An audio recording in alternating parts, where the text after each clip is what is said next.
Please join me in welcoming our first panel, which I'll pass over to Dr. Valerie Michaelson.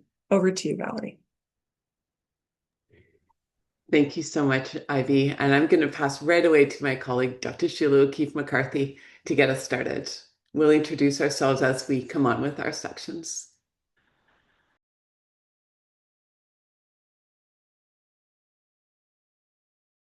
Oh, actually, Joseph, we're going to get you to start. Apologies.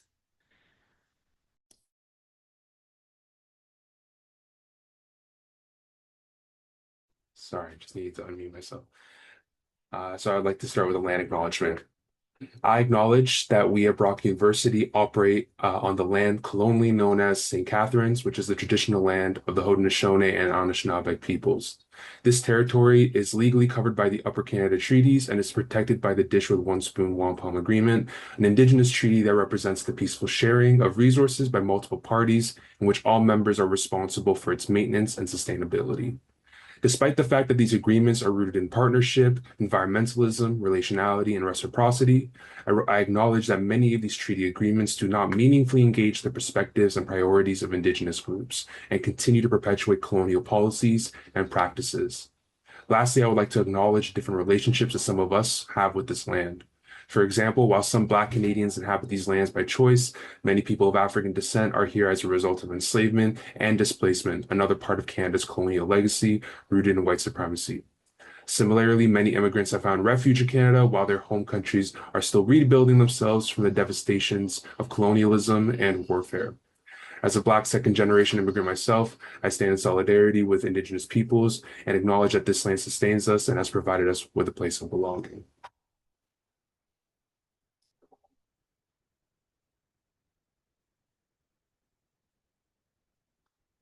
Sheila, you're muted, sorry.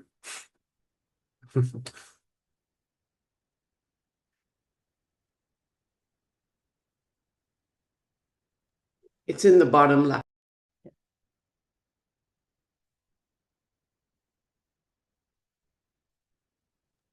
I think you're good now, Sheila. Okay. Yeah, perfect. Good morning. I am Sheila O'Keefe-McCarthy, the Associate Professor in the Department of Nursing at Brock University and co-lead for this project with Valerie. We're delighted to be here with you this morning. We wanted to open this presentation with a collective monologue, free verse poem that embodies the experiences of discrimination within the LGBTQ2+ trans community, entitled Discrimination with a Smile on Your Face.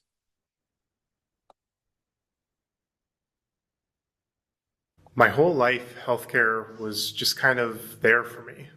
It's all fine, whatever you need, just come ask for it. When I started figuring out my gender and what I needed, the moment I started trying to access hormones for my transition, it was downhill from there. That's the thing. Healthcare is not very trans accepting.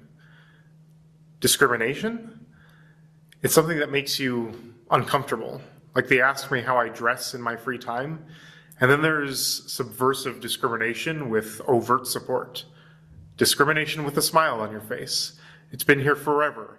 All of these forces of bigotry and social hierarchy woven into the tapestry of our reality, and they're just folded over a million times until they're indistinguishable from our social fabric itself, like it's not going anywhere. It's not just the discrimination above the surface, it's what's happening underneath it. It's how they just chipped away so hard at what I was trying to build. All this self-work and slowing down and connecting to myself in place of this poisonous third-person lens that I had been viewing myself through. It is extremely apparent to me that the world just kind of hates people like me. It's just in the air. There's not like a big symbol of it. The air shifts when I'm in a room alone with trans people. I didn't know my shoulders could go down so much. I don't have a top 3 things that I can put into words. Instead, I have like a bottom 300 things that I don't really have words for, but it's just stuff that I felt. You could feel the collective sum of them. Well, holy shit, where am I safe then? Those spaces that proclaim they are looking out for me?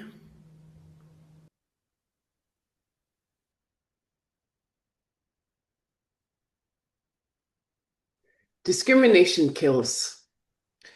The evidence is very clear. Discrimination in health settings causes profound harm, yet it remains a persistent and difficult problem to address. We want to thank you so much for coming to this opening panel. We are excited to share findings from our new Frontiers in Research Fund funded project called Using Theater to Stop Health System Discrimination, and explore with you how qualitative and arts-based methods can be used to better understand and address discrimination concretely. I'm Valerie Michaelson, Associate Professor in the Department of Health Sciences here at Brock University and one of the project's investigators. I am very honored to be here with my co-lead Sheila and 3 of our amazing students that you are going to meet throughout this presentation.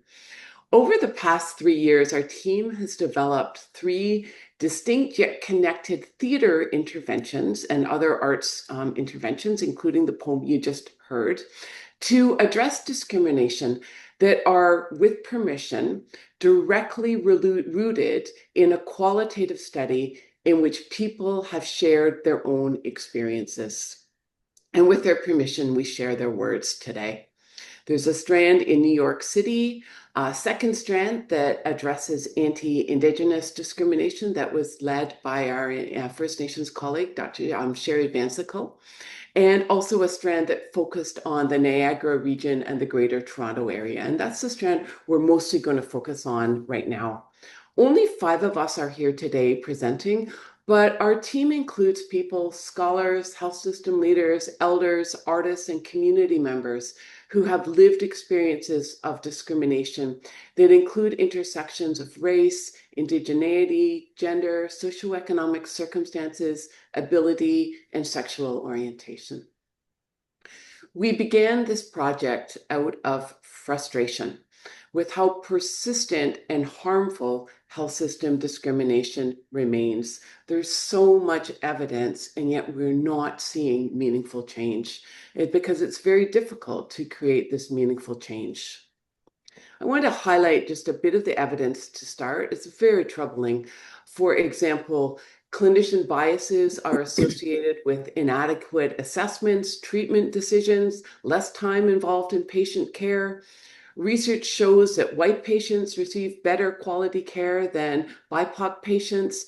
And there is a lot more evidence. In the 3 student presentations, we're going to be highlighting evidence that illuminates discrimination against various population groups. As you may have experienced, there are all kinds of equity, diversity, and inclusion programs designed to address this problem, but many of these programs are not effective.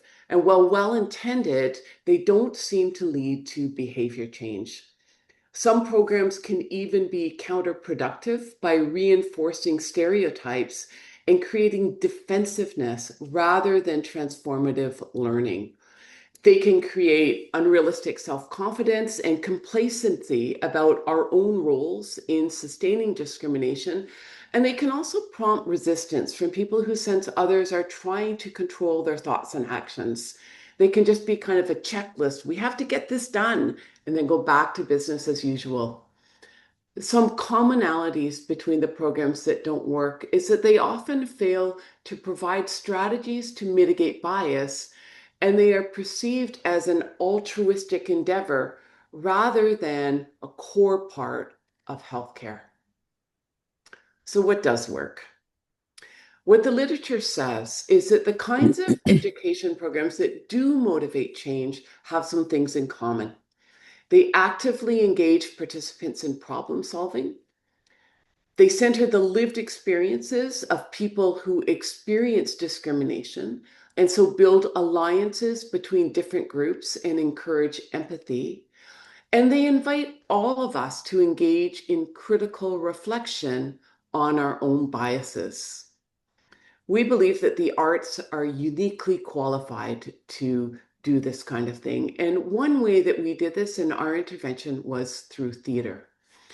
Theater is an effective tool for individuals and communities to share their own stories on their own terms and to illuminate how discrimination works from the perspectives of those who experience it.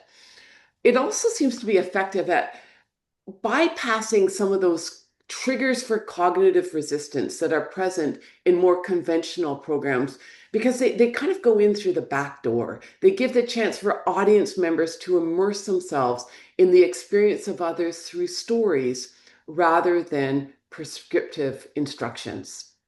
So I'm going to explain what we did to try to embody these ideas about what works. And it's this model of what we did in the Niagara region is going to guide us. We started off with a qualitative study and we listened to stories of people who have experienced discrimination in local health systems.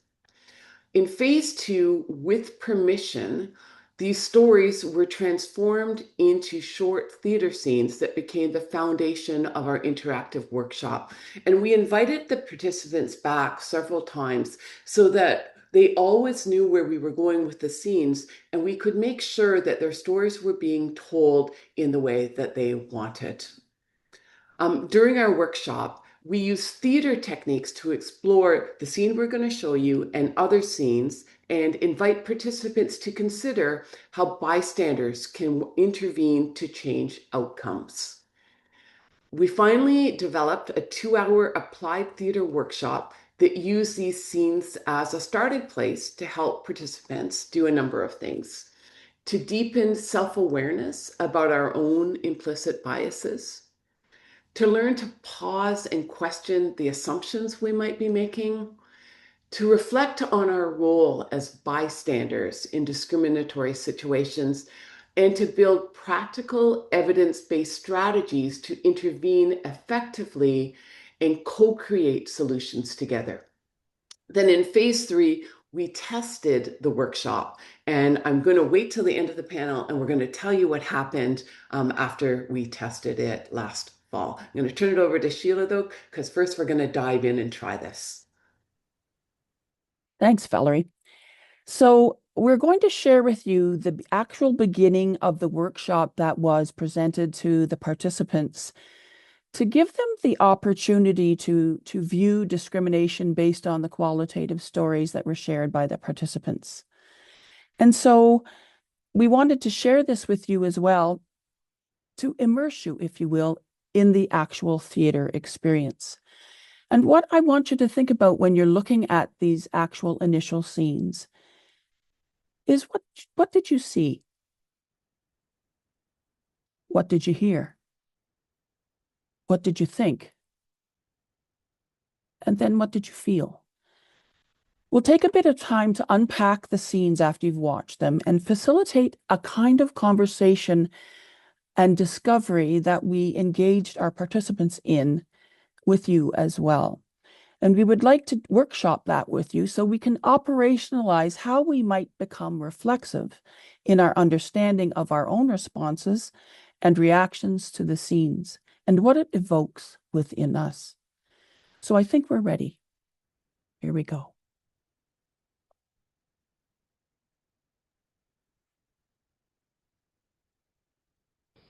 In 2024, our team conducted interviews with people who told us that they had experienced discrimination in the health system.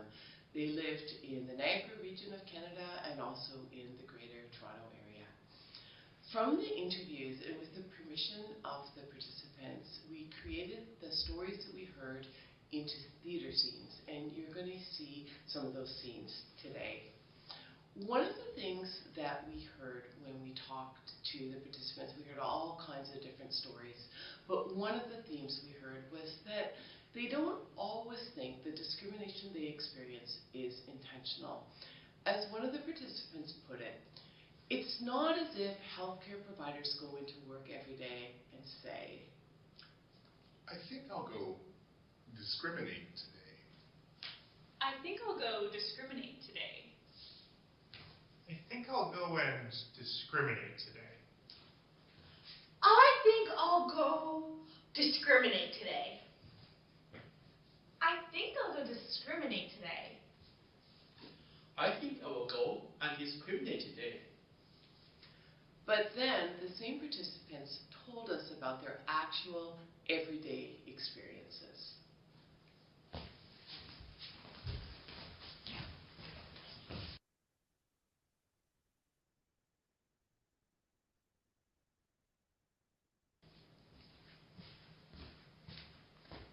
Hey Mike, how's your night going? Hey, Nadia, don't even get me started. Oh, what's wrong? Oh, it's this freaking shelter girl over in room 7 driving me up a freaking wall. Like, constantly wants to go out for a smoke. I'll lose my mind. Well, you do know on their chart, it says that they have PTSD, right? Nadia, I don't care. If she misses her doctor's appointment one more time, it's not my problem.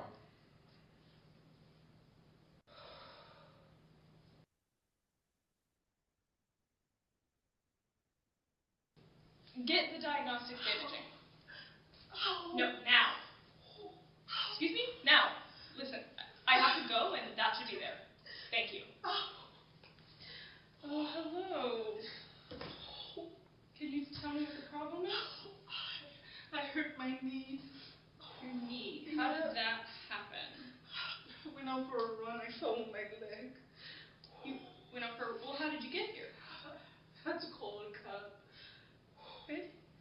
Well, clearly looks like you were in a lot of pain. Can you give me a scale? 1 is no pain at all, 10 is extreme discomfort, can't move. This is an 8 out of 10. An 8? Yeah. Oh, okay. Yeah. Listen. Take a seat. I will be back to deal with this in a moment.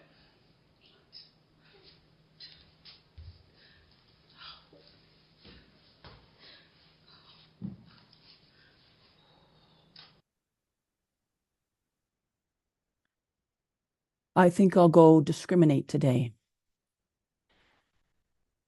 What did you see? What did you hear?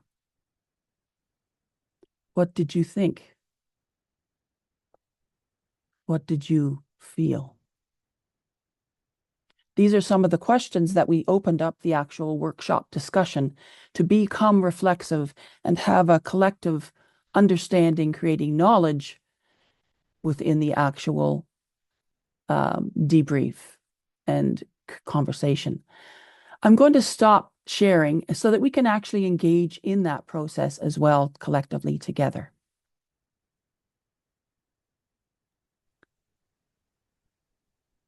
I was wondering whether or not those scenes evoked a response.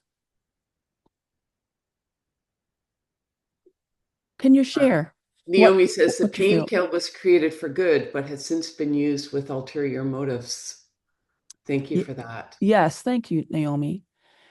Some of the conversations were very evocative in terms of the responses that were experienced across the different participants. So in this actual workshop, and when we start to have a collective conversation, we often start with, what is your immediate response? And we would love it if you felt comfortable to put it in the chat, or yes, absolutely. Ivy, thank you. Yeah, thank you. I don't think anybody, wakes up with the intention, right, of that this is what they're going out to do. So I really like that juxtaposition at the start. And I think what happens is when you're busy, when you're stressed, when you're burnt out, you end up resorting to those tropes as a means to just make you cope. So it may not be your best person and what you want to do, but it's what happens. And it has an impact, whether you intend to or not. This is the thing that I think is challenging for people to understand, is that even if it's not intentional, it still has an impact.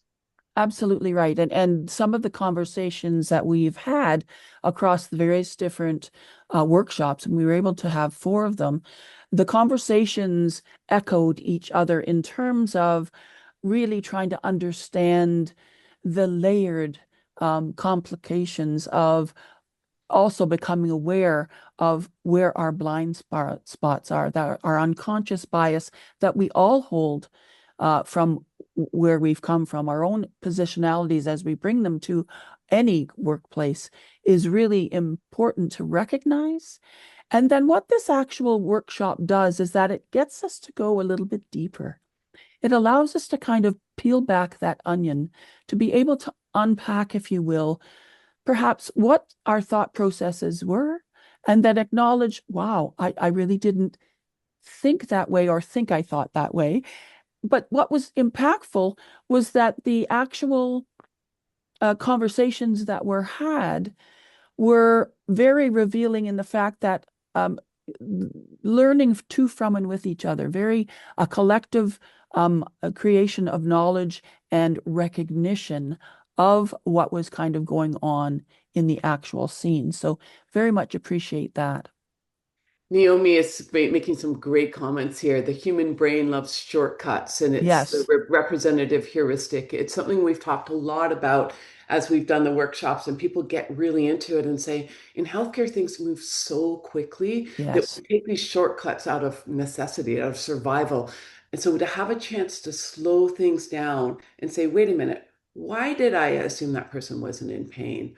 Or why did I why did I misgender that Yes. person? To slow down and to realize that there are things going on in us, so we can practice. We often in this mode of theater talk about practicing for the revolution. We can Exactly. practice for being in those settings that we've had the experience of slowing things down, and then we can try to get better outcomes and move things forward in better ways because we've practiced those muscles.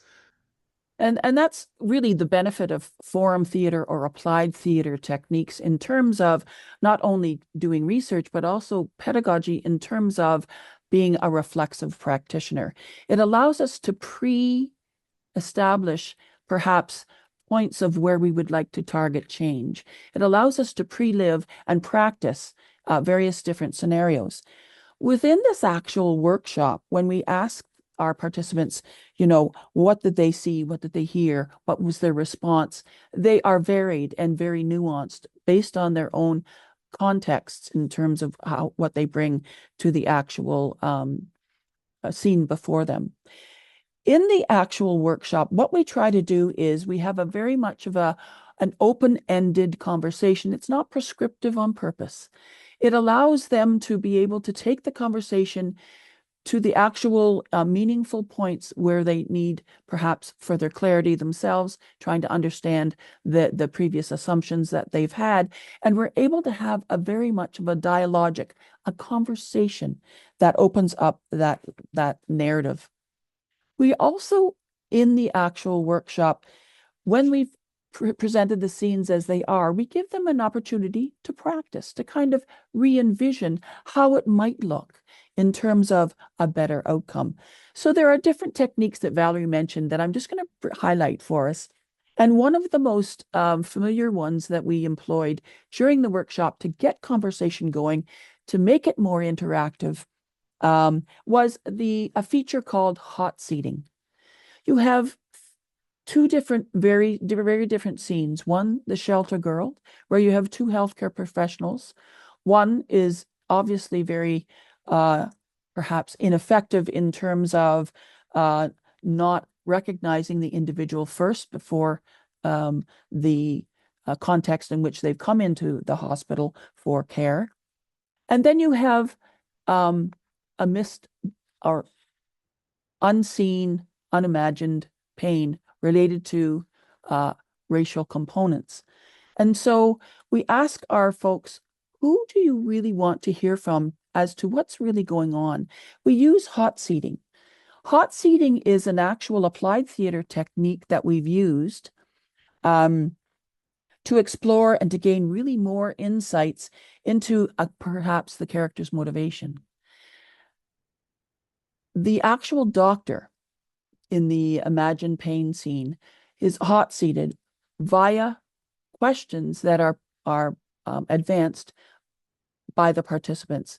It was a very effective way in trying to understand what the motivations were in terms of the lack of care. that was not provided. Very effective use of a theater technique to generate conversations. Out scenes are another technique that I just wanted to bring about, whereby, when you as a collective group come together in a workshop, offering suggestions in terms of how the scene might change. You can add someone else into the scenario. Maybe there was a manager that could have been brought in to kind of mediate what was going on, all of those things. And that's called having an out scene. It either happens before the actual scene that you've seen or something afterwards. And the conversation is illuminated with the solutions that the participants kind of come up with.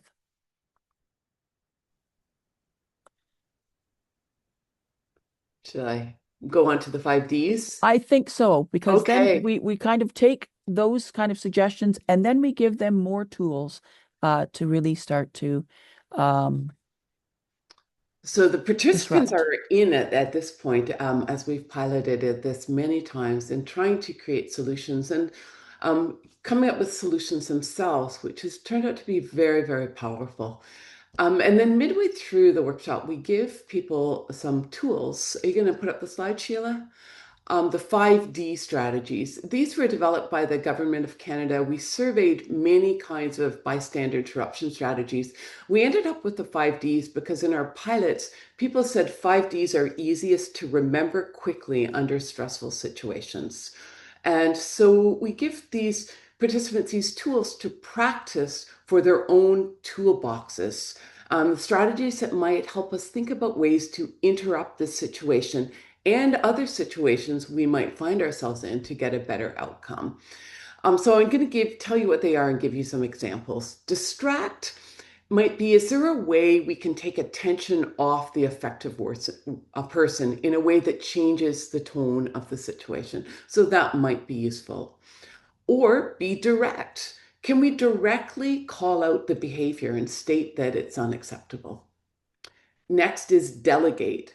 For lots of reasons, we may not feel we have the skill or capacity or the power to handle what's happening. Can we call in somebody to help, report the behavior to a superior to ensure accountability? Or can we brainstorm with other bystanders about what to do next? The fourth is delay. Do we want to wait until the situation winds down and then check in privately with the affected person, or talk privately with the perpetrator and let them know their behavior was unacceptable? The final D is nonverbal disapproval. So refuse to join in, use body language to show that you don't think what's happening is okay. And we have a conversation about how this is not an exhaustive list. There's not a right or just one right or wrong way to respond. And a bystander intervention is not a one-size-fits-all solution. Context matters, and our own comfort, our capacity, our own role, our own social position, and our own sense of safety also matters. But some people find the 5Ds useful to draw on when they aren't sure what to do. It's something that you can access, kind of like the ABCs of first aid: airway, breathing, circulation. Ds, 5Ds, is there a tool I can use here? In the pilot workshops, the practical nature of the 5Ds was repeatedly reported by participants as very useful. Even when we talked with them 2 weeks later, people said, I was in a situation just this past week and I didn't know what to do. And I was able to think, okay, 5Ds, and pull one out. And it got me started doing an intervention. So we wanted to make sure to show them here. If we were doing the workshop, we'd stop now and we'd try these scenes again and see if anybody wanted to try to step into the scene as a bystander or as one of the characters to create a different outcome. I think you'd find it really engaging and meaningful, even fun, but we don't have time for that. But we wanted to just kind of show you at the heart of what this intervention is, not just by telling you about it, but by inviting you into it just a bit. What I want to do now is turn to some of our student presentations that get at some of the other ways that the arts and qualitative methods help us to better understand and stop discrimination. And I'm going to turn now to our marvelous master's student, Ryanne Logan, who will introduce herself. Thanks, Val. So hi, everyone. My name is Ryanne Logan, and I come from El Napawe Lakui, or the Delaware Nation. I'm a part of the Turtle Clan, and I'm also a Lenape woman. While saying that, I also do have mixed European ancestry on my mother's side that I like to acknowledge. Today, I will be taking some time to briefly take you through some of my preliminary master's research titled Exploring the Paradoxical Phenomena of Indigenous Women's Strengths and Experiences of Discrimination. And this is a qualitative study. And though there was not enough time today, I would like to take a second just to highlight and acknowledge the Indigenous-led strand and team on this larger project that was looking specifically into anti-Indigenous discrimination within the healthcare system. So moving on to some of my background, Indigenous women are resilient. Yep. And so prior to colonization, Indigenous women were honored for their strength of spirit and their ability to give life. Their identity was considered integral and intertwined with the values of the community, and they were immensely respected within community during this time, taking up roles from community warriors, caregivers, providers, and leaders. Gender equality was also a key facet to the beliefs and ways of life in community pre-contact, and thus colonization was and remains one of the most destructive components impacting societal systems and contemporary structures for Indigenous peoples in Canada today. Through genocidal acts of land, language, and culture loss, alongside enfranchisement, patriarchal colonialism was introduced, which led to a shift in gender relations within community and ultimately targeted the power, strength, and identities of Indigenous women while attempting to harness and dismantle their force as women. Contemporarily, experiences of explicit discrimination and violence remain a norm for Indigenous women in Canada, leaving the contemporary context politically, economically, socially, and culturally harmful for Indigenous women. Racist and sexist societal constructs are built into the foundation of contemporary society, and Canada continues to systematically perpetuate oppression, discrimination, and marginalization onto Indigenous people and women particularly. Yet, despite this, Indigenous women's strength and resilience have been maintained. Indigenous women continue to persist with remarkable feats and achievements, such as stepping into positions of power and leadership and pursuing higher education despite remaining one of the most oppressed, marginalized, and inequitable populations in Canada. So Canada has been repeatedly called upon to address its discriminative and colonial foundations, to address gender discrimination, and to endorse Indigenous women. Yet reconciliation frameworks in Canada are all conceptual in practice, meaning that Canada has yet to fully implement these intentions. Thus, reconciliation frameworks within Canada and their recommendations prompt Indigenous women to step into these positions of power and leadership, embodying their identity as strong, resilient Indigenous women, while actively situating them within systems that tear them down once stepping into these positions. This paradoxical context is where I am situating my research questions. The first question being, what are the experiences of Indigenous women who navigate the paradoxical space of success, leadership, and discrimination while maintaining strength, resilience, and cultural pride? And the second being, how do the successes, strengths, and resilience of Indigenous women influence their experiences with discrimination? And using a strengths-based and decolonial approaches through interpretive description, I interviewed 10 self-identifying First Nations women leaders within the Canadian context, and I'm currently in the analysis phase of my research. I'm using reflexive thematic analysis and an arts-based application that you will see in a few minutes here, found poetry.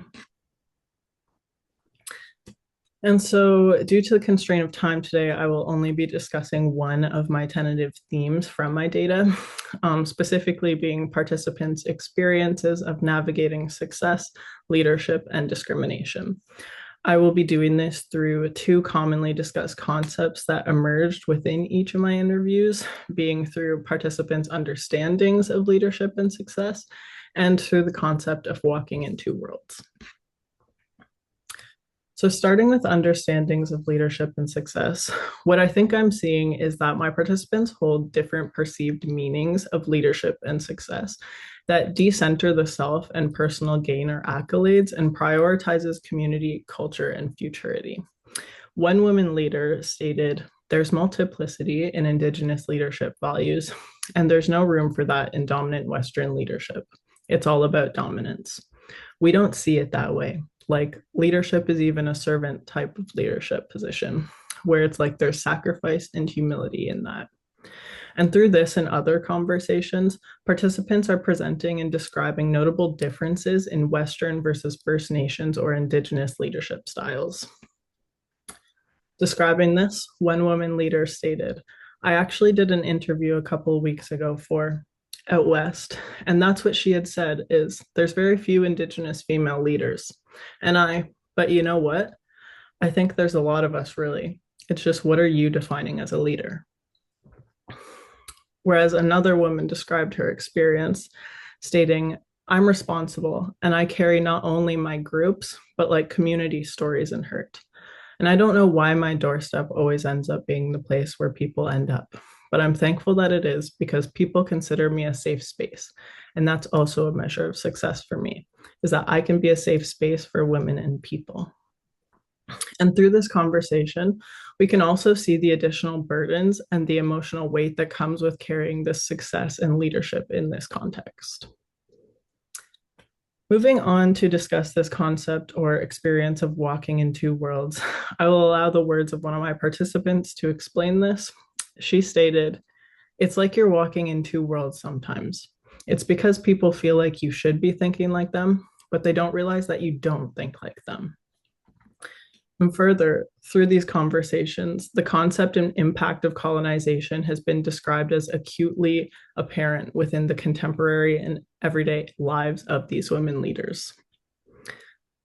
Describing the salient presence of colonization, another leader stated, "I'm very cognizant that I have to walk in two worlds. Sometimes you have to operate within that colonial mindset." So not only are these women leaders having to understand both the dominant Western worldview in addition to their own unique cultural understandings and worldviews, but they're having to navigate these conflicting systems in strategic manners while staying true to their own identity. One woman describes this tension through the following quote, "Challenging those colonial policies, and I mean, there was a lot of them through grad studies. There still is. It is these silly rules, right? At the university that we have to, and we follow them because we want to be able to graduate." And as a demonstration of my arts-based application of found poetry, I have included two poems using the direct words of two women leaders who participated in my research to close my section of the presentation. The first is a poem that I feel encapsulates and describes the experience of walking in two worlds and the additional burdens that come with leadership as an Indigenous woman in the Canadian context. The following words come directly from one participant describing her experience, and it goes as follows. "That's the other thing. That's the labor that we have to do, right? Is we have to reclaim how we, want to live our lives as Indigenous and be fully Indigenous, but we also have to spend all this time and energy understanding how, this white patriarchy works. And yeah, I'm trying to. It's like we do, more than twice the work, always, in everything." And the second and closing poem I want to leave you with demonstrates the strengths, motivations, and spirit of change that were ever constant throughout my interviews. This woman's shared experience is described through the following poem that I will read. She stated, "I'm like, you know what? I think I'm going to run for elected council because I want to tear it down." She was like, Why would you run for a system that you don't agree in? I said, because you have to be in it to make change. If you're going to influence change, you need to be in that system and you need to be able to take the negativity. But there will always be individuals like myself who will continue to push. And I always welcome a challenge. I would like to acknowledge the courage, strength, and the voices of the women leaders who participated in this study. And Anishik, or thank you for listening. I will now pass the spotlight over to my amazing friend and colleague, whom I've had the pleasure of completing my master's alongside, Joseph. Thank you, Ryan, for that wonderful introduction. And thank you, all of you here today listening to our presentations. Today, I'll be discussing some of my research where I aim to understand how Black male youth from low socioeconomic neighborhoods in Toronto experience the healthcare system, the barriers they encounter, and the strengths they draw upon to navigate those experiences. This study was primarily inspired by my lived experiences growing up in low socioeconomic neighborhoods in Toronto, where I grew up. The neighborhoods I grew up in were very unsafe, with lots of gang activity, violence, crime, and other numerous factors that can influence a child's development. I also lived in a single-parent, low-income household, which prevented me from accessing many vital resources, including healthcare services at times. I have experienced many instances of poor healthcare myself or witnessed close family members being mistreated by healthcare providers. And although at times it can be difficult to remain optimistic due to my own personal experiences with discrimination, I understand the importance of this research and disseminating the knowledge of Black youth from communities like my own, as I will do with my study. Now, in Canada, the universal healthcare system was built with the idea of providing accessible and adequate healthcare services to all Canadians. However, the reality is that racism and discrimination are still large contributors to poor health outcomes for many Black Canadians. Take the story here of 25-year-old John River as an example. John was experiencing adverse symptoms such as intense pain in his neck, vision issues, and a loss of his other senses. He visited numerous hospitals in Southern Ontario where he was met by staff that accused him of either being a drug addict, a drug dealer, or that he was just imagining his symptoms. John finally received the emergency treatment he needed over 60 days from his initial hospital visit. Unfortunately, experiences of racism in hospital settings such as this have been reported by over 30% of Black Canadians. Now, when you hear this story, there's one implicit message that's being highlighted, that the Black community is vulnerable. But this can be farther from the truth. This is the messaging that's pervasive in current health equity research. On this slide here, there's a young Black man looking into the mirror and seeing a negative reflection of himself as represented by the negative words that show how the outside world perceives him. However, these negative words aren't truly indicative of who this young man is, as represented by the positive words next to himself. While research has consistently documented racism, discrimination, barriers to care, and poor health outcomes among Black communities, much of this research adopts a deficit-based perspective. Black youth are often discussed primarily in terms of barriers, risk factors, and negative outcomes. And a lot of this language coincides with the negative underlying messages that can be seen in this image of the young man looking into the mirror. What is frequently missing are discussions of strength, agency, and positive counter-narratives that show the ways that Black male youth actively navigate, and resist these barriers. Now, this gap led to the purpose of my study, in which I had two research questions guiding my project. What barriers and facilitators do Black male youth from low socioeconomic neighborhoods of Toronto experience when navigating the healthcare system? And what role do strengths and counter-narratives play as Black male youth navigate the healthcare system? Now, this study was guided by critical race theory and a strength-based counter-narrative lens, as I've slightly mentioned. Critical race theory was particularly useful because it recognizes racism as a systemic issue rather than simply individual acts of prejudice. It also prioritizes the voices and experiences of marginalized groups, which is part of the goal of my study.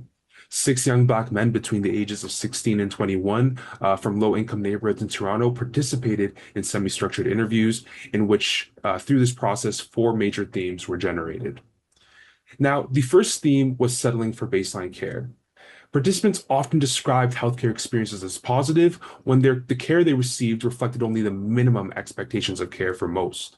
Many participants have become accustomed to low standards both in healthcare and their daily lives, and therefore interpreted basic acts of respect or professionalism as exceptional care. For example, participants often highlighted simple gestures such as being spoken to respectfully, receiving explanations about treatment, or having a provider engage in casual conversation as indicators of a very positive healthcare encounter. These findings suggest that many participants were not necessarily receiving exemplary care. Instead, they had learned to expect very little from the healthcare system itself. An important aspect of this theme was that participants also perceived healthcare providers as approaching Black communities differently. Some described concerns about stereotyping, assumptions, and differential treatment based on race or neighborhood identity, which seems to inform their perceptions of what good care actually is. Overall, this theme highlights how systemic inequities can shape expectations of care itself. The second theme was forced responses to adversity. A major finding of the study was that resilience was rarely described as a choice. Instead, participants often described resilience as something they were forced to develop in response to adversity. Participants discussed experiences of racism, discrimination, community violence, economic hardship, and social pressures. And in response, they developed coping strategies that allowed them to continue functioning and pursuing their goals. Importantly, this resilience was not necessarily empowering. Many participants described suppressing emotions, remaining constantly vigilant, and adapting to difficult circumstances because they felt they had no alternative. This led me to conceptualize resilience not simply as a positive trait, but as a survival response to ongoing adversity. The third theme was navigating the factors that shape forced resiliency. This theme explored broader social and environmental conditions that influence participants' experiences. Participants described growing up in neighborhoods characterized by poverty, crime, violence, and limited resources. Many discussed the need to remain alert and aware of their surroundings for their own safety. Others spoke about witnessing violence, navigating unsafe environments, or managing challenges related to housing and financial instability. These experiences extend beyond healthcare and affect multiple aspects of daily life. Importantly, participants often demonstrated remarkable adaptability in response to these challenges. However, these strengths emerged from within environments that continuously demanded resilience from them. This finding illustrates how resilience cannot be fully understood without considering the structural conditions that produce it. Now, the fourth and final theme was counter-narratives for hope. Despite these barriers participants described, they also shared powerful stories of strength, optimism, and possibility. Participants drew strength from family members, mentors, community organizations, cultural identity, and their own personal goals and aspirations.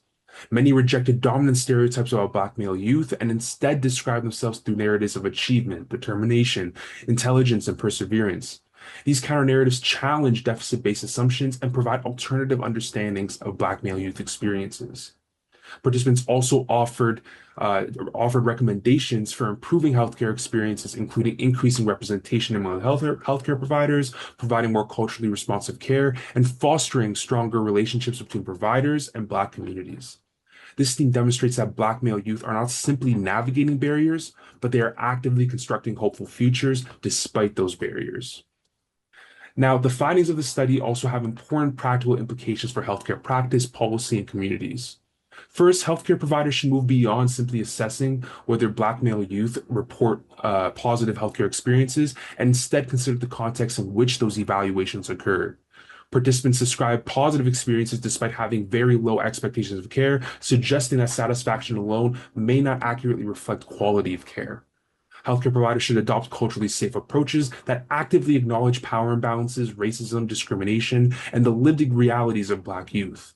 This requires meaningful dialogue, reflexivity, and relationship building rather than solely relying on cultural competency training. The second, at the policy level, participants highlighted the importance of representation and accessibility. Increasing the number of Black healthcare providers and investing in healthcare services within underserved communities may help address better barriers related to trust, cultural safety, and access to care.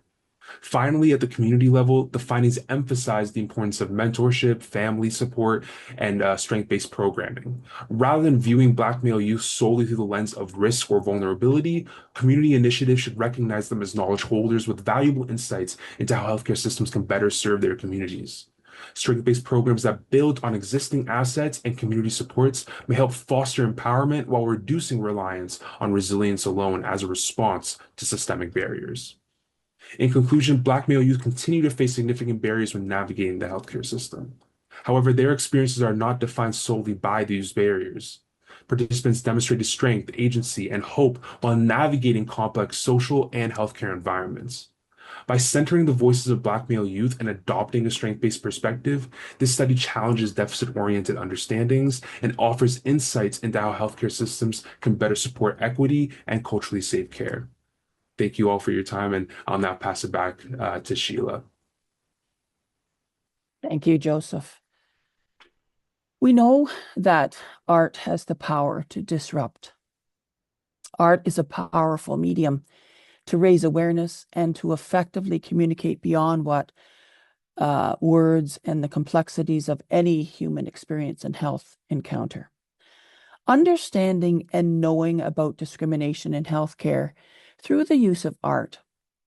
Art is the catalyst. It challenges us. It changes the level of our attention and engagement for the viewer, and it allows us to respond to art, to become part of that experience and co-creation of knowledge and discovery.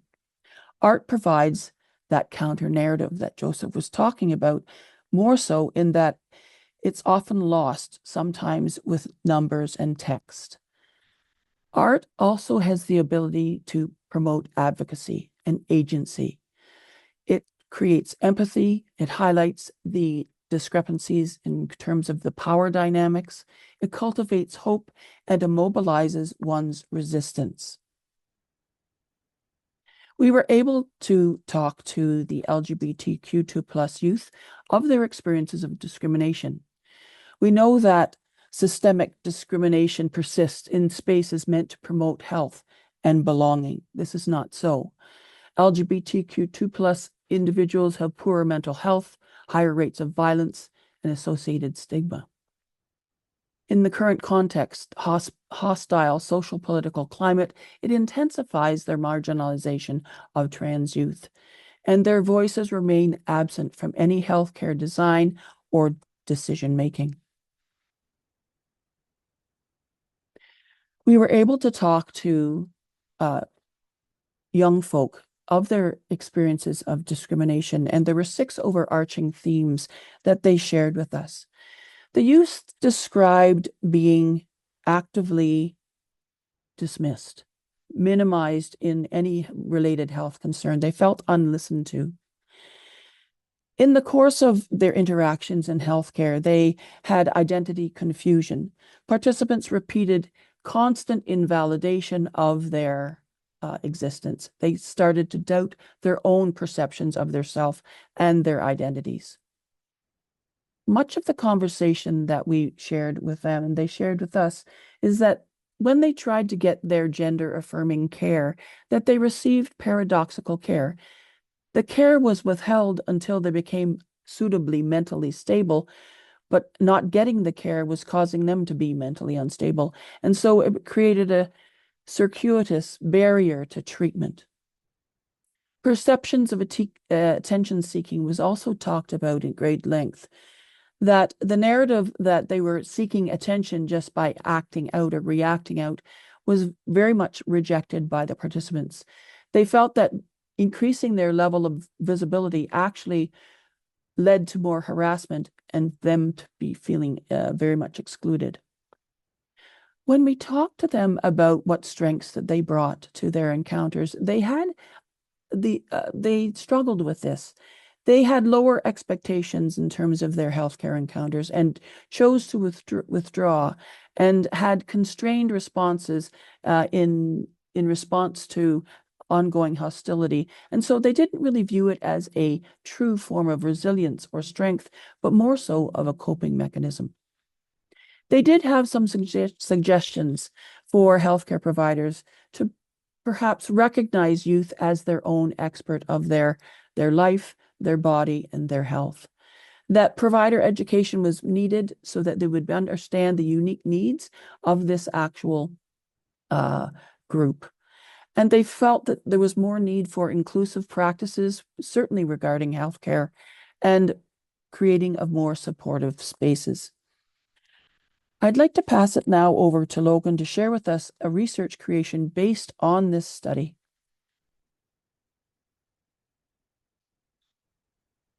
Thank you so much for that introduction, Sheila.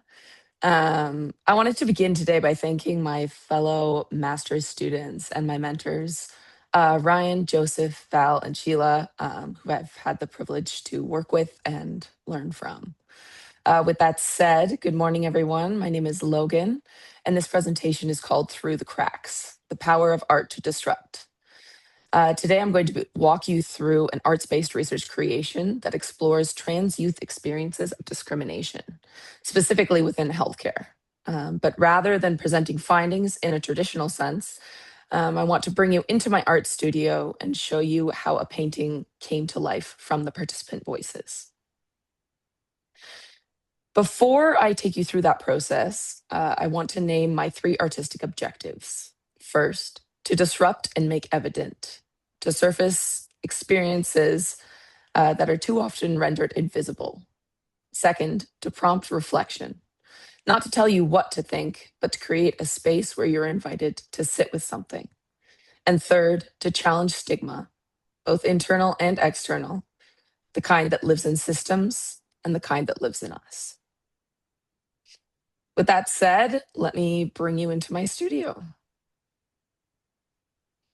This is where I began. It's a bit of a mess, but what you're seeing is a mind map, a visual synthesis of participant interviews and my own research notes. At the center, LGBTQ2S+ experiences in healthcare. And radiating outward are the themes that emerge from participant voices. Feeling unlistened to, unseen. Identity confusion, paradoxical care, where providers say one thing but do another. The experience of not being able to tell healthcare professionals the truth out of fear, being perceived as attention-seeking, and alongside all of that, strength, a remarkable persistent strength. This mind map was the bridge between research and creation.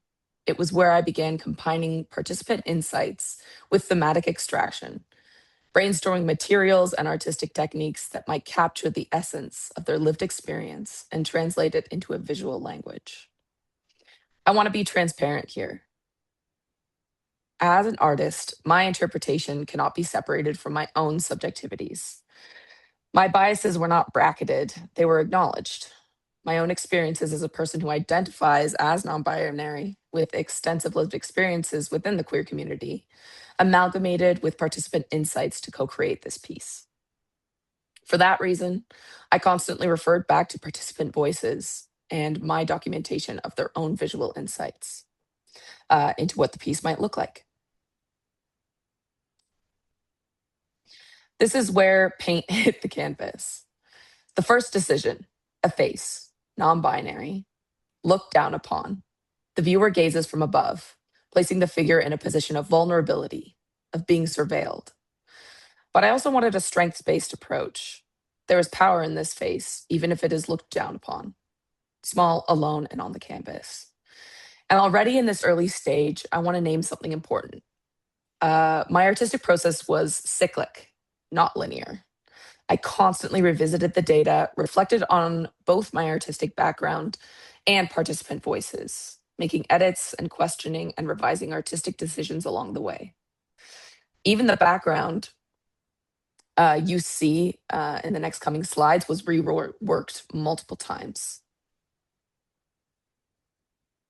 The process was also a negotiation between my vision and what the materials and my ability allowed for. As the painting developed, the 3-dimensional paint surrounding the face became the rolled edges of a wound, symbolizing the injuries sustained by a system that was hostile to these young people. And then came the longest gap in between my creation sessions. It was about 2 months. When I returned, I was looking at 2 paintings in conflict. There was a tension between the warm tones of the figure and this new direction I was moving towards. And I leaned into that tension deliberately. I used color theory to emphasize the battle, the contrast between warmth and cold.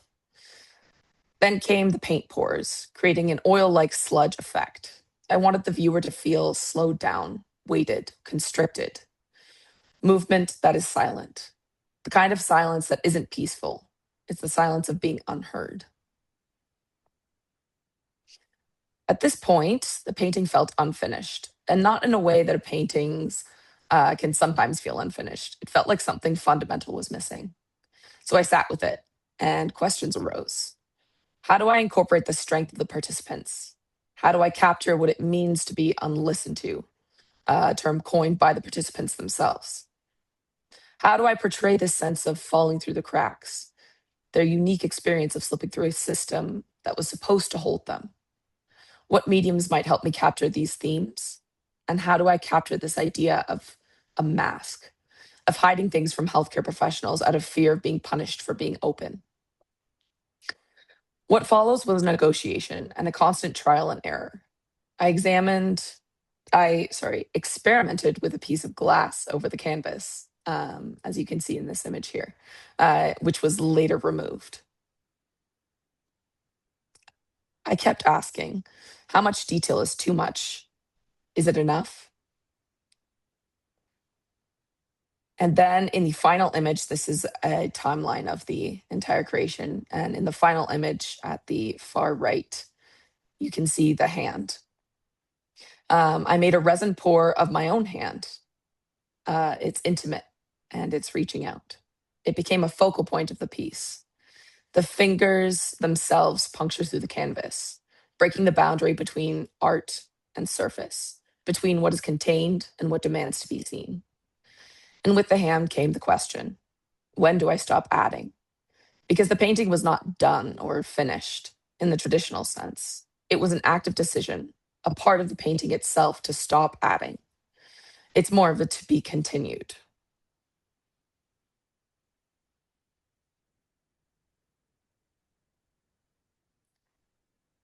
This slide, oh, sorry, Sheila, that'll be the previous one. This slide captures what I've been describing, the process of creation and revisitation. Create, revisit, create, revisit. Not a straight line from concept to product, but a spiral, each pass deepening the work, each return to the data reshaping the canvas. And what you see here in this image is the final product. In a previous version, I had sort of these themes directly delineated throughout the canvas.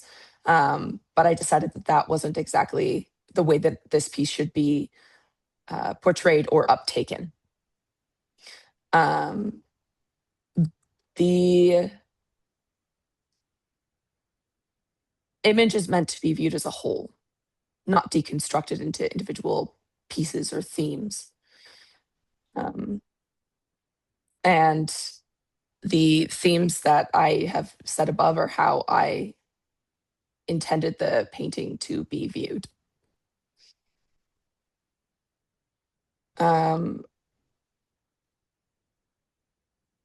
But I encourage you to engage with it and bring it to life within your own context. I might have given you a way in, so to speak, to the underlying message of the piece. I have cracked the door and it is up to you to go beyond. To bring us to discussion, trans youth face multifaceted discrimination, yet they develop innovative survival strategies. Arts-based methods like this, whether painting, poetry, or other visual forms, can make these experiences accessible to wider audiences in ways that traditional dissemination often cannot. Centering trans youth voices informs health practices, policy, and advocacy. And arts-based research can support resilience, raise awareness, and advance equity-oriented public health. Thank you so much, and I would like to now pass things back to Val. Thank you, Logan. Folks, as you can imagine, it is very hard to follow our students, and I love that. As we wrap up this part of the presentation, I want to go back to our initial theater intervention. As much as, well, so many claps coming up for Ryan and Joseph and Logan, which I love. I'll be quick. We're excited about the arts to stop discrimination, but we know as health system leaders, unless we have the evidence, We're not going to be able to get this kind of interventional approach into the health system. And so we formally tested our intervention last fall with 22 health and nursing students at Brock. And the results were very promising.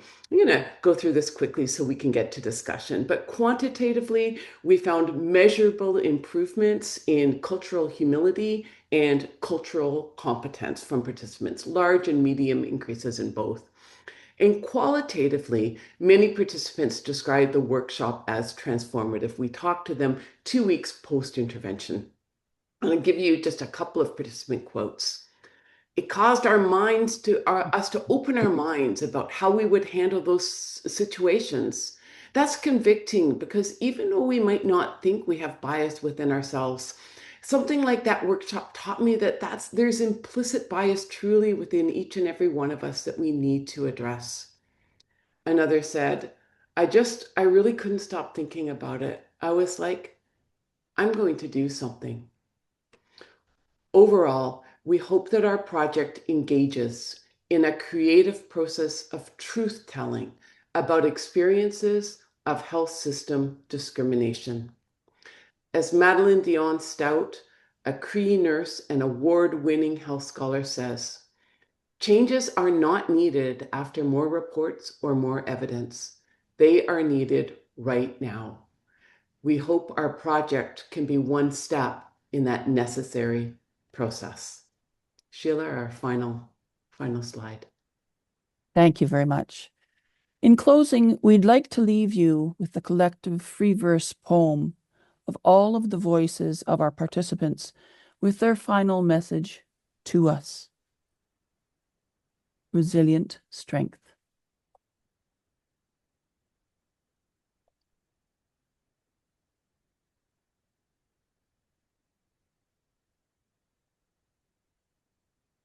Resilient strength.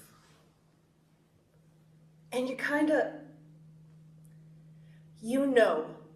okay, this isn't built for me, which is really devastating. But also kind of empowering. Because if I understand how it works, then maybe I can traverse it. Because if I can look it in the face and see what it is, I have a chance. I've done a lot of really important spiritual work. It has been hugely beneficial to me. It has made me feel so much more whole. For me to really get down there into both of those levels, conscious and subconscious. And really see what needed work and see what I needed to feel through. It took me a lot of self-work and slowing down and connecting to myself and yoga and meditation and blah, and a whole bunch of slow, holistic processes that the world does not exactly encourage you to do. I have learned more from art and music and poetry and songs. What the mental health system failed to do. I am strong spiritually, and I am brave, empathetic, and smart. And I get that feeling, that self-expression. Yeah, I'm very resilient. I am willing to put myself out there and try. If I want something, I will continue trying, no matter if it's hard or uncomfortable. And if I can't get support in one place, I'll keep looking. I've grown up knowing, if somebody can't do it for you, then you do it yourself. Always have a backup plan. It shows my persistence in the face of, I don't know, because I know it in my heart. I need to do this because I matter. I matter. I matter. I matter. I matter. I matter. I matter. Because I matter. And it reinforces the courage that I have been building in the face of whatever is to come.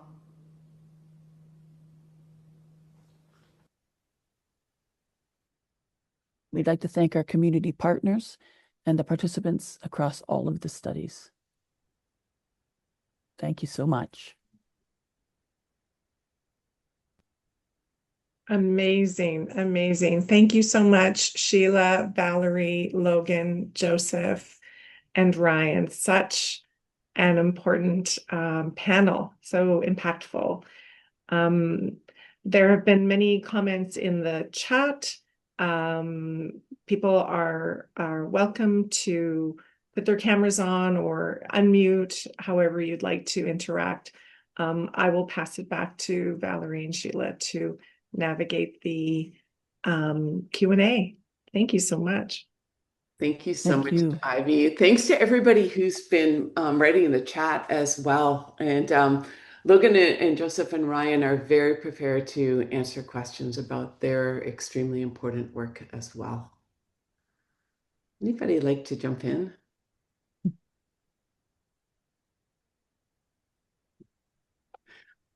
Okay. I'm going to read Coralie's question and we'll see where we want to dive in. Okay. Thanks to all of you for these excellent and very inspiring presentations. I'm sorry I can't put on my mic. I have a little one. That's wonderful. Question for Logan. I'd be curious about how your creations are received by your participants. So I think you'll love this one. What feedback? How do you work with your creations to induce change with regards to questions? Have you engaged with healthcare teams or students or decision makers? Do you want to weigh into how you've been sharing this and what kind of feedback you've gotten? Maybe start with when you shared it at different phases with the participants and how they named it maybe. Yeah, absolutely. Incredible question. Thank you so much for that. So like I kind of got into during the presentation, it was a lot of dialogue back and forth between and some of the interviews that I had with, or during the focus groups with the participants. They got to kind of tell me what they thought the painting would look like, which was incredible, and how they saw it coming together. And then throughout, I would share pictures of like how it was coming along. And there were very specific participants whose voices that obviously some of the focus groups were rather small, relatively small, just to sort of in depth in that. Sort of the depth of the creation. And so there were some specific things that I added as nods to specific participants, which was really interesting to see them react to. Just sort of to see their creations come to life. And then at the end, and when I got to sort of show them the finished product, they sort of, a couple of them had some really incredible reactions to it, just sort of seeing being able to resonate with what they saw on the canvas. So they actually picked their own name for the painting. So it's called Listen. And I think that kind of sums it up. Just having this sort of loud painting that just demands attention, and asking people to listen to their experiences. Now, you presented it at the Alliance Health Conference last week. I mean, it's a huge painting because you wanted it not to get lost. Do you want to tell us what kind of reaction you got at the Alliance Health Conference with a lot of health leaders? Yeah, the engagement was really good. I found that most of the people that were drawn to that poster, this image, were either members of the community. I also had a lot of parents of sort of the trans community or the queer community that wanted to engage with it, and sort of a very sort of visceral reaction to it. So it was definitely well received from that community. And I think that just drawing people in using this artistic language is definitely one of the reasons as to why people were initially interested by the poster, is this sort of like sort of beyond words, beyond numbers, an image that can draw people in. So it was definitely well received at the Allied Health, or at least from from my interpretation of how it was received. Thanks, Logan. Great comments. Ivy, go ahead. Yeah, Logan, great work. For those of us who don't have the artistic skills that you do, and I don't want to cast that on to Ryan and Joseph, but the rest of us choose images wisely. And Ryan, you had images in your presentation that you complemented with the words. Joseph, you also had a very evocative image that you look for these images that try to represent what the words are saying. I'm wondering if you could speak to that as well. Yeah, so I will identify that I'm not quite near as artsy as Logan. I do not have that artistic ability like that. But when I'm picking my photos, I would say for presentations, it's more, I would say I try and focus on what I want the overall message to be of what I'm saying. But then another aspect of that for me is trying to make sure that I'm using art or photos that are in like actually from indigenous people, artists, things like that, making sure that I'm very intentional with the work that I'm using and that I'm highlighting, indigenous artists, things like that, that I can through my work. So just trying to make sure that I'm intentional with what I'm doing, I would say is my response to that. Thank you. And Joseph? Yeah, like Ryan said, I'm not artistic at all. Honestly, that image came from a presentation I did it was a 3-minute thesis presentation, and I had the idea of using that image as a way to really capture the audience's attention. So even though my project or my study doesn't involve a lot of art, if any, to be honest with you, compared to Logan, for example. I found that that image was really powerful in not only getting the audience's attention, but to really understand many of the stereotypes and assumptions that Black male youth have to deal with, and gives context to the rest of my study because especially in the context of where that image came from with the 3-minute thesis. You only have in that context, I only had so much time to talk about my study, and I really wanted to, give an idea of, like that metaphor, that analogy of like, we're looking into the mirror, but the reflection I see is not truly the person I am, right? And that's something I've experienced myself. And it really gives an idea, especially for people outside of the community who don't have those experiences, to really understand what it's like to navigate those barriers on a day-to-day basis, not just in the healthcare system, like I was mentioning, but also in your daily social life as well. So that's kind of the idea behind that image.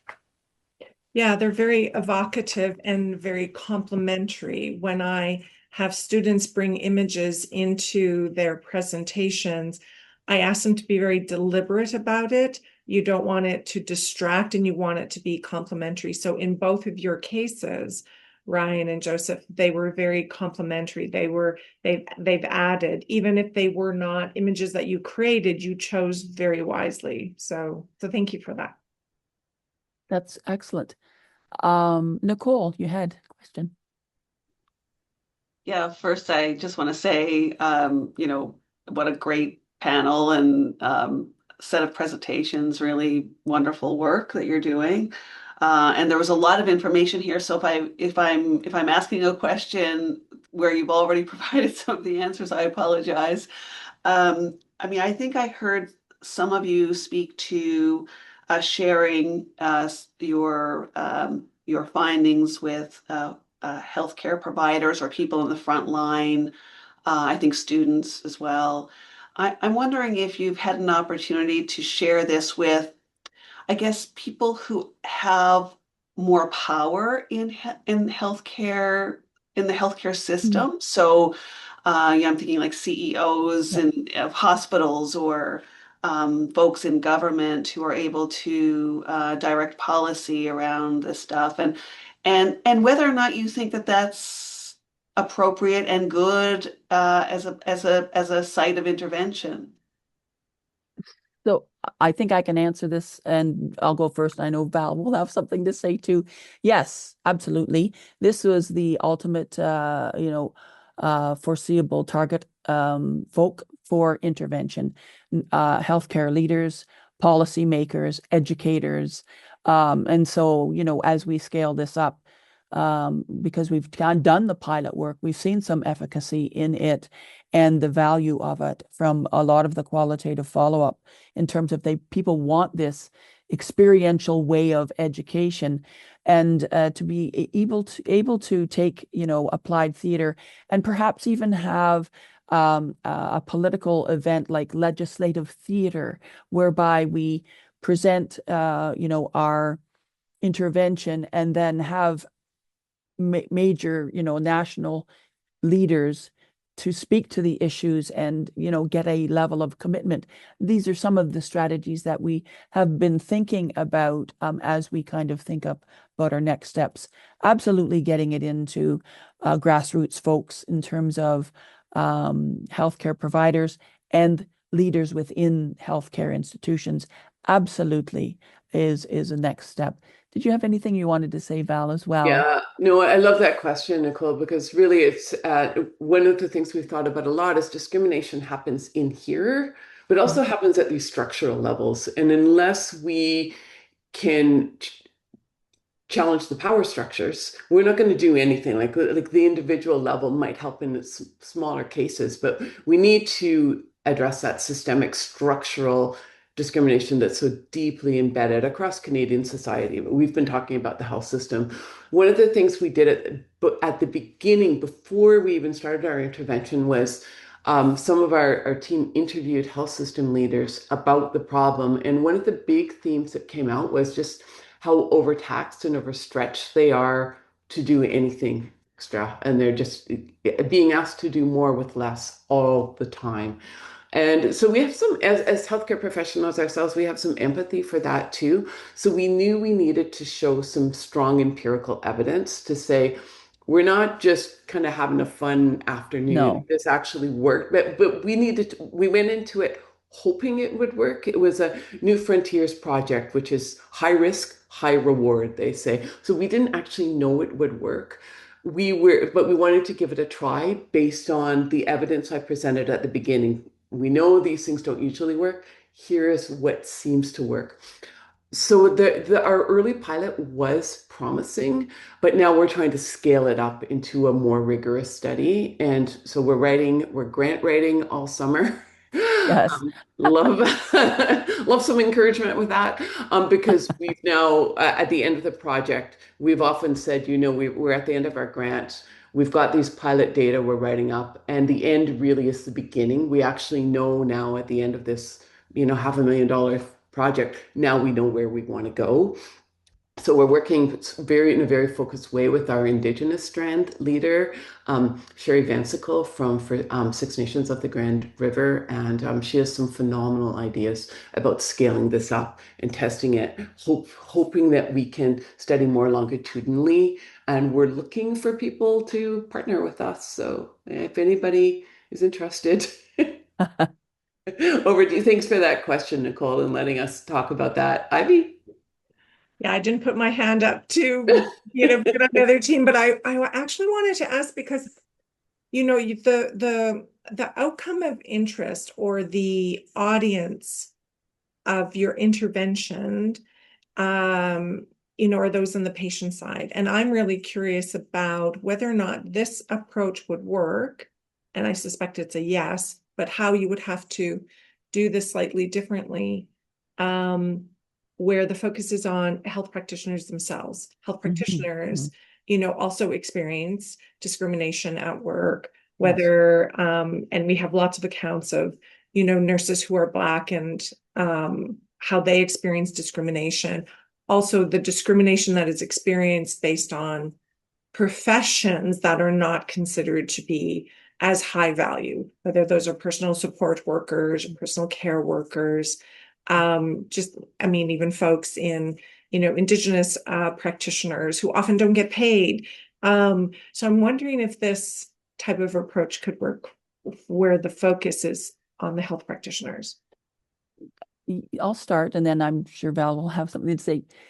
Yes, this is what we were gifted with in terms of the ability to tailor it to your end user. So within the data, and we didn't use all of the data, there were definite learnings that we gained with regard to healthcare providers that are in unique positions of being discriminated against by patients and or coworkers. So there's a lot of other work that can be done to tailor the workshops for discrimination at all the various different levels, from the patient level to the healthcare provider, and then on up into management, etc.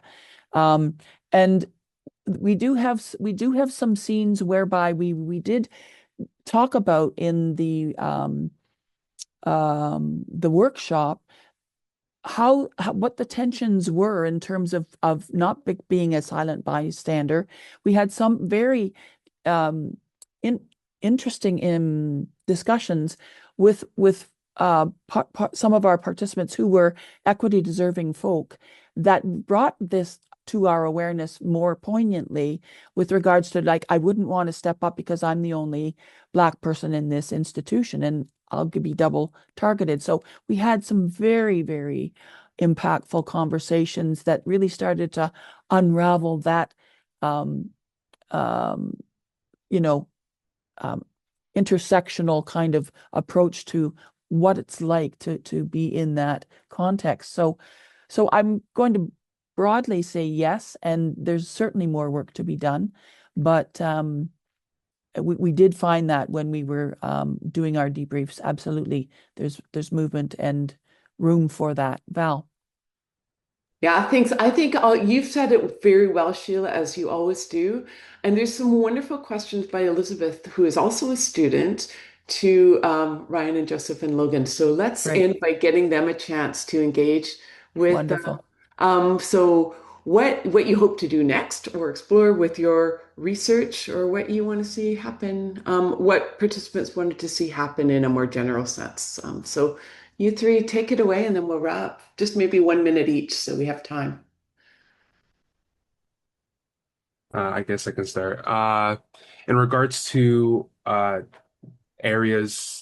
next areas of research, outside of some of the implications I talked about in my presentation that focused on community policy and healthcare practice. Some of the future directions I can see with this research is looking into other demographics. Obviously, with my master's thesis, I was very focused with who I was with the experience I was trying to explore, looking into Black male youth specifically.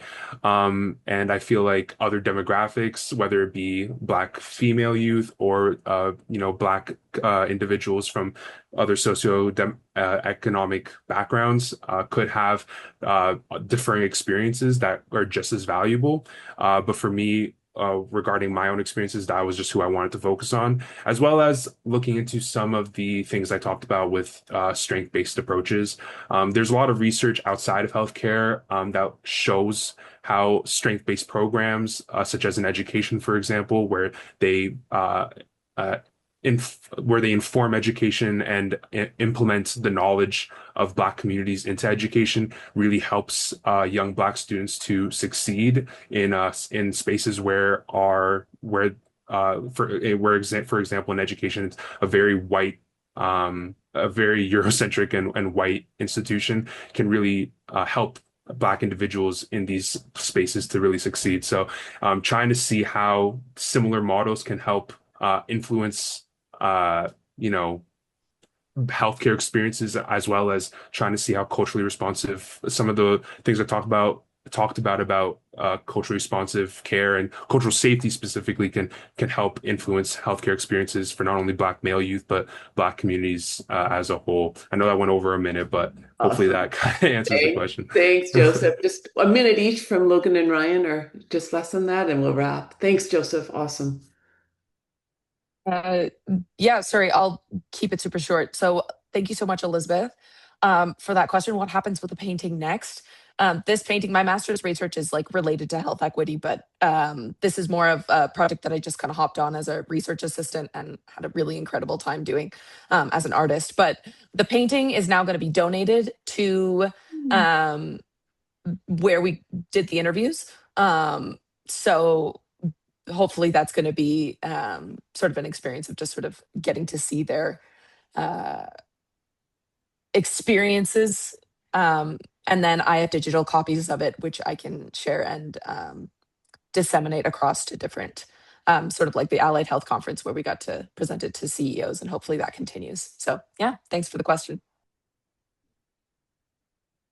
Yeah, and just moving forward with my research, I think I want to continue just looking into that kind of paradox between Indigenous leadership or Indigenous women leaders and Canadian structures, I think. But I don't have a specific direction right now. I just kind of am going in the direction I'm on right now. Thank you. Well, join me in thanking for such an amazing panel, just such richness. And I feel that's actually a gift because Valerie had approached me and said, we got this great idea. And I said, yeah, that sounds great.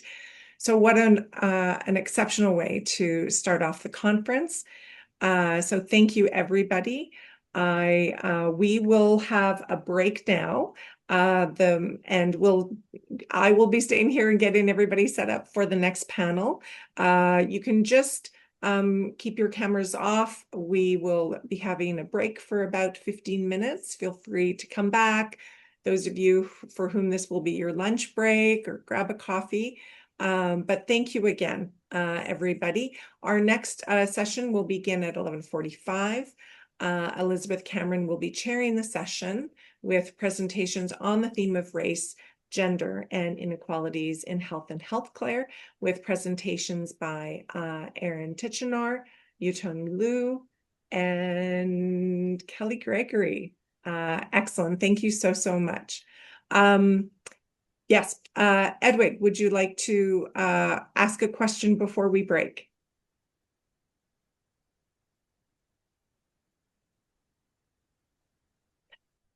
Okay, I assume that hand is up. So let's take a break accidentally, or yeah, let's take a break for 15 minutes and just close off your screens, but please do stay and we'll let all of the others in. Thank you again for such a great session.